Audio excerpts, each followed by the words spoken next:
అందరికీ నమస్కారం. Welcome to JBS media.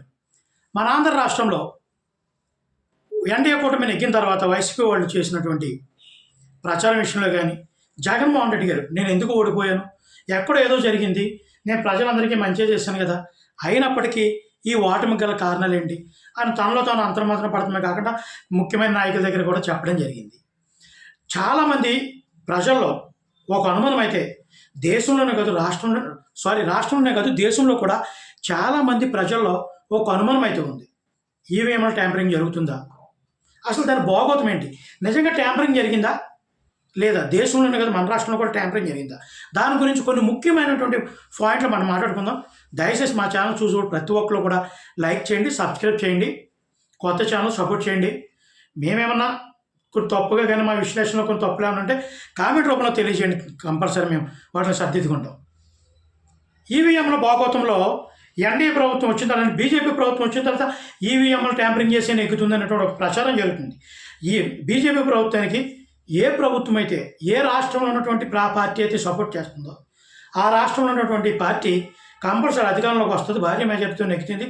అంటే ఇదంతా జరగడానికి గల కారణం ఈవీఎం ట్యాంపరింగ్. దీనికి తోడు ఆంధ్ర రాష్ట్రంలో ఎప్పుడు రానటువంటి మెజార్టీ 70,000, 80,000, 90,000 ఏదో 1-2 నియోజకవర్గాల్లో వచ్చి దాదాపు 10 నియోజకవర్గాల పైన 70, 80, 60 పైన మెజార్టీ రావడం, ఇంకొక 10-20 నియోజకవర్గాల్లో 30,000 పైన మెజార్టీలు రావడం, ఎంత భారీ మెజార్టీ రావడం అంటే ఇది కంపల్సరీ ట్యాంపరింగే, వేరేది ఏమీ లేదని రోజా గారు కానీ, కొడాల నాని గారు కానీ, చాలామంది అంబటి రాంబాబు గారు కానీ, వైసీపీకి సంబంధించినటువంటి చాలా నాయకులు కార్యకర్తలు, టీడీపీ జనసేన అంటే పడని వాళ్ళు చాలామంది ఈవీఎంల ట్యాంపరింగ్ ఇది, ఈవీఎంల వల్లే నెగ్గారు అని ఒక ప్రచారం అయితే జరుగుతుంది. ఎస్, దాన్ని మనం ఓకే అనుకుందాం.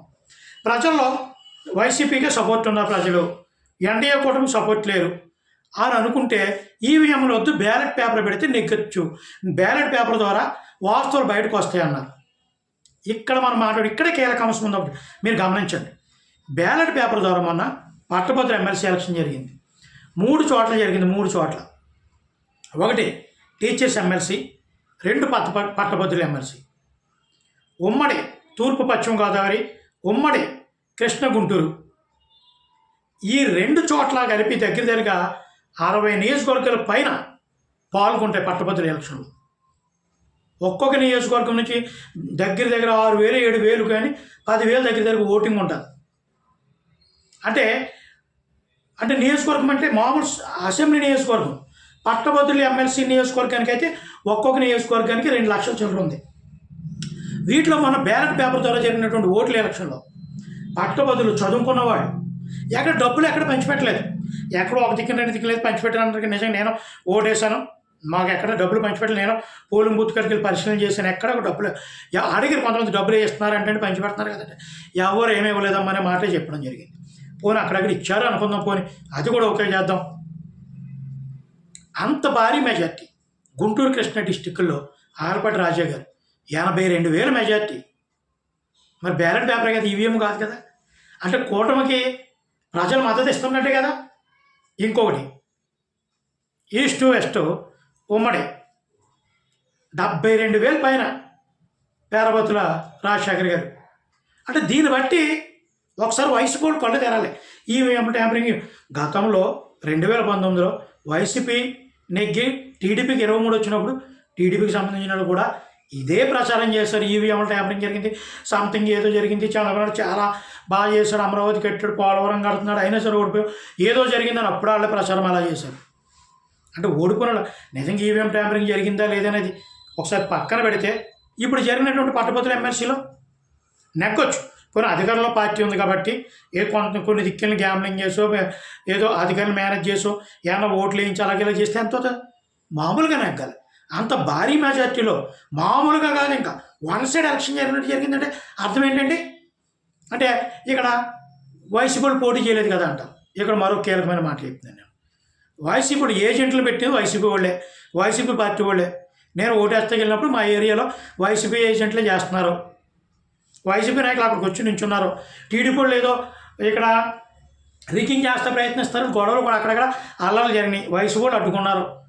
పీడీఎఫ్ అభ్యర్థికి వైసీపీ వాళ్ళు అండర్ గ్రౌండ్గా డైరెక్ట్గా కూడా సపోర్ట్ చేశారు. వాళ్ళ క్యాండిడేట్ని ఎట్టకపోయినా ఇంకేముంది, అధికారంలో ఉన్నప్పటికీ మేము పెట్టలేదు కాబట్టి అంత భారీ మెజారిటీ వచ్చిందంటకి. నిజంగా వైసీపీ కూడా పోటీ చేసినంత రాదు కదా. ఆవిడ పీడీఎఫ్ అభ్యర్థి ఎలాగా ఉంటాడు కదా, ఆవిడ ఇంకా ఎక్కువ ఓటింగ్ వచ్చింది కదా అతనికి. ఒకసారి ఆలోచించాడు ప్రజలు, వైసీపీలు కూడా ఆలోచించాలి. రోజు గారి వీళ్ళందరూ కానీ చెప్పే మాటలు క్లియర్గా అర్థమవుతుంది కదా. దీన్ని బట్టి ఇంకా కూటమికి ప్రజలు పూర్తి మద్దతు ఉంది. చూస్తారు ఇంకా నిజంగా కూటమి సరిగ్గా పరిపాలన చేయకపోతే నిజంగా మద్దతు తగ్గుద్ది. ఏ పార్టీకైనా అధికారంలో ఉన్న పార్టీకి కొద్దిగా ప్రజల యొక్క మద్దతు తగ్గుతుంది అధికారంలో ఉన్న పార్టీకి ఎప్పుడు కొంతకాలం వింటారు. అంతేగాని ఈవీఎంల ద్వారా నెగ్గారు ఇలాగ చేసే ప్రచారాలు అయితే ఎక్కడితో కట్టిపెట్టచ్చు. ఈ రిజల్ట్ కనువిప్పే చెప్పాలంటే. ఓకే, నమస్తే అందరికీ.